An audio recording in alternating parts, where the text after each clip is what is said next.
하나님 말씀은 에스라서 3장 6절 7절입니다. 에스라 3장 6절 7절 말씀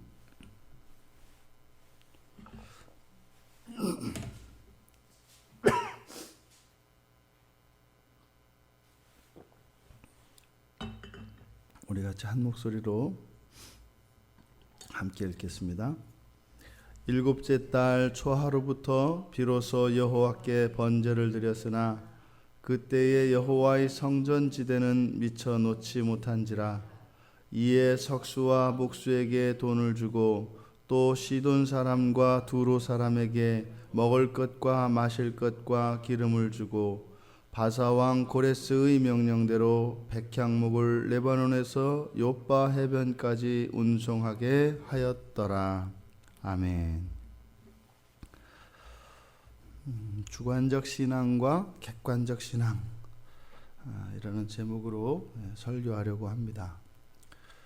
6절에서는 앞에서 우리가 읽었던 규례를 지키게 되었던 일곱째 달 초하루부터 번제를 여호와께 번제를 드렸다.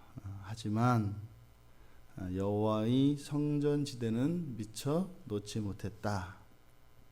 이것은 우리가 마음의 성전과 또 외형적으로 드러나 있는 성전을 함께 지어져 가야 하는 것이다 라고 말씀을 드렸었는데, 지금 마음의 성전과 실제 성전의 불일치를 나타내고 있습니다.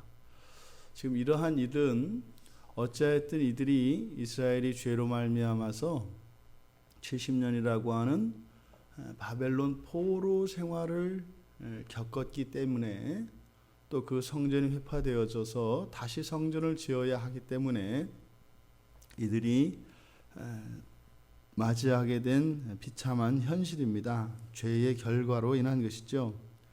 지금 여기서 드리는 이 제사를 마음의 성전에 비교한다면, 지금 성전의 지대를 쌓고 그곳에 성전을 짓는 일, 이것이 겉으로 드러나는 여호와의 성전을 짓는 일이라고 할 수 있겠습니다. 이 제사라고 하는 것은 우리의 마음 속에서 일어나는 그런 내면적인 것으로서, 물론 제사라고 하는 형식으로 나타납니다만 그 근원은 우리의 마음에 있는 성전으로부터 시작된다 이 말입니다.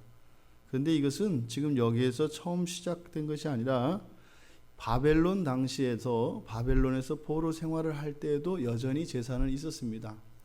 바벨론이라고 하는 사회 자체가 다실론 사회이고, 그 식민 상태에 있는, 그 포로의 상태에 있는 그런 피지배 민족들의 신앙도 다 인정을 받았었습니다. 그래서 바벨론에서도 얼마든지 각 민족이 섬기는 그 신에게 제사를 하고 그들이 가지고 있는 고유의 이런 신앙생활을 하는 데는 전혀 어려움이 없었습니다. 그러니까 지금 여기에서 일곱째 달 초하루부터 여호와께 번제를 드렸다라고 하는 이것이 새삼스러운 것은 아니다 이 말입니다. 그러니까 내면화되어 있는 그들의 신앙이 이 제사의 형태로 나타나고 있는 것입니다. 그런데 지금 이 사람들이 여기에 있는 이유는 여기에서 제사를 드리기 위해서 있는 것이 아니라 성전을 재건하기 위하여 온 사람들입니다. 지금은 비록 이 사람들이 석 달 동안 제각각의 성읍으로 돌아가서 이렇게 숨어서 지내는 것과 같은 그런 생활을 한 뒤에 지금 초라한 모습으로 제사를 드리는, 번제를 드리는 이런 장면이 나와 있습니다만, 사실은 이들이 바벨론에서 예루살렘으로 돌아가겠다라고 이들이 나왔을 때는 바벨론에 있는 많은 유대인들 가운데에서 특별히 구별된 사람들이었습니다. 특별한 열심들이 있던 사람이었고, 이들은 그들의 안정된 생활을 포기한 사람들이었습니다. 왜냐하면 하나님께서 그들의 마음에 감동하여 주셨고, 하나님의 감동에 따라 이들이 자원하여 성전을 재건하는 일에 참여한 사람들이기 때문입니다. 이것을 우리들 자신에게 적용하자면 하나님께서 택하신 백성들을 하나님이 부르셔서 거기에 자발적으로 참여할 때 그 하나님의 부르심, 이 내적 소명에 대하여 외적 소명으로 나아갈 때 보통 우리는 그리스도인이라고 하는 이름을 가지게 됩니다. 성전을 짓는 일에 참여하게 된다 이 말입니다. 그러나 여전히 개인 수준의 신앙생활을 유지하고 있는 것, 이런 것은 주관적 신앙이라고 하겠죠. 그래서 단지 하나님이 감동하여 주시고 또 하나님이 주신 그 사명을 이 가슴에 담아두고 내면화되어 있는 상태, 그리고 여전히 신앙생활은 하고 있는 상태, 이것을 주관적 신앙이라고 말씀을 드린 것입니다. 성전의 지대를 놓는 신앙, 즉 하나님이 이 땅에 우리를 부르신 그 목적, 그 사명을 따라 살아가야 합니다. 그렇게 자라가야 합니다. 이것을 객관적 신앙이라고 하겠죠. 우리가 신앙생활을 하다 보면 내 마음대로 자기중심적으로 신앙생활할 때가 있습니다. 그것을 주관적 신앙이라고 이야기를 한 겁니다. 그 사람들도 하나님의 부르심에 반응하여 예루살렘 땅에 나오기까지 합니다. 그리고 그것 가운데에서 여호와 하나님을 향한 이러한 신앙의 형식들, 이러한 제사라고 하는 그 형식이 그들의 내면에 있고 또 그들의 삶 속에 있습니다. 하지만 여전히 그것은 주관적 수준에 불과하다 이 말입니다. 그럼 정말 객관적인 신앙, 바른 신앙은 무엇이냐? 내가 판단하고 나의 기준에 따라 하는 신앙이 아니라 하나님께서 주신 하나님의 백성들에게 공통적으로 공동체적으로 주신 그 신앙을 따라 살아가는 객관적 신앙의 수준에 이르러야 한다 이 말입니다. 지금 여기서 성전 건축이 준비되어지고 있습니다만 역대하 2장을 보면 지금 회파되기 이전에 최초의 성전인 솔로몬 성전이 어떻게 지어졌는가 나옵니다. 지금 여기에서 펼쳐지고 있는 이 장면과 솔로몬 성전, 제1성전이라 일컬어지는 솔로몬 성전이 지어질 때와는 상황이 너무 많이 다릅니다.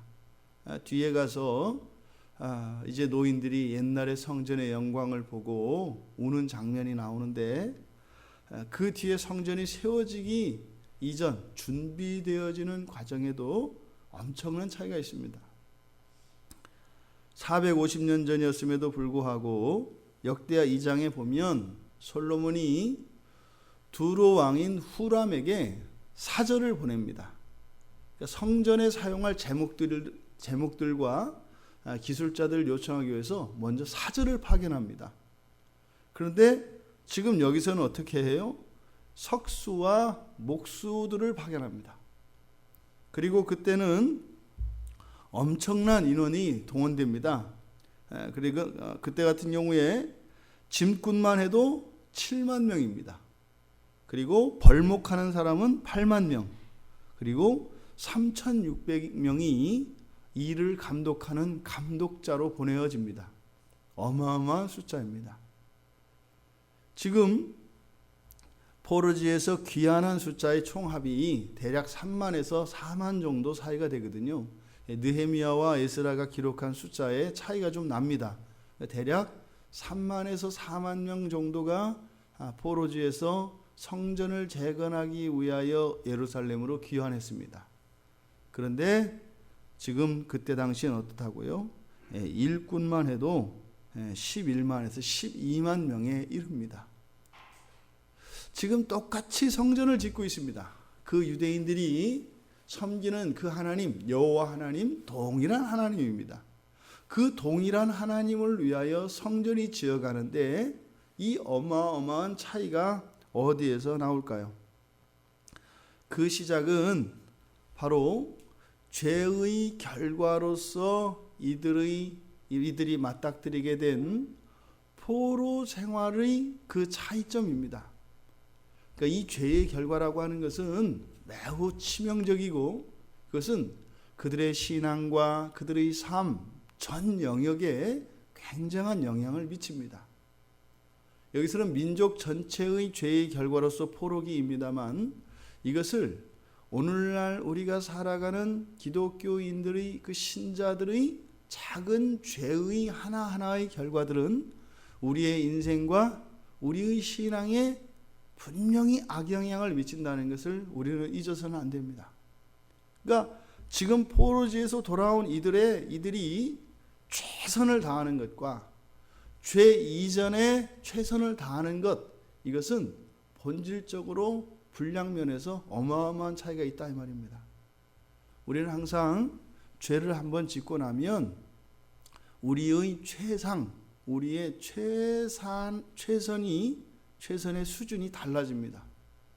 그래서 죄 하나를 가볍게 여기지 말아야 합니다. 그것을 단지 벌을 받느냐 안 받느냐, 그것은 이미 예수 그리스도를 만난 뒤에는 죄에 대한 책임은 없어져요. 그것이 아니라 그 더 높은 하나님의 영광을 위하여 나아갈 수 있어야 하는 것입니다. 이것이 객관적 신앙입니다. 우리가 단지 구원받은 것으로, 여기서는 무엇이겠습니까? 이제는 예루살렘 성전을 짓기 위하여 포로지에서 떠나온 것, 그것만으로 만족해서는 되지 않는다 이 말입니다.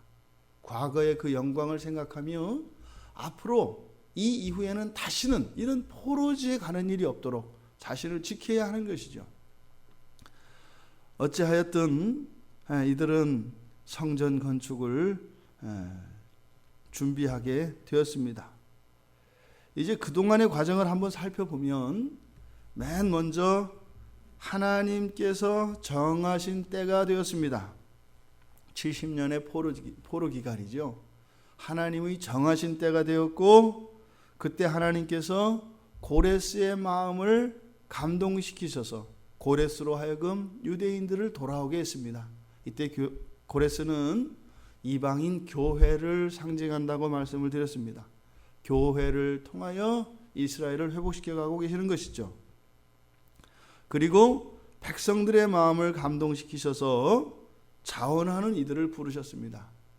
많은 사람 가운데 일부의 사람들만 참여했다 이 말입니다. 하지만 막상 사명지에 이르렀을 때 그 백성들의 마음은 식어졌고 그들은 뒤로 물러나 있게 되었습니다. 시험이 찾아왔습니다. 시험에 빠지게 되었습니다. 예수아와 수룹바벨의 온 가족이 다 함께 번제를 드리려 하였습니다.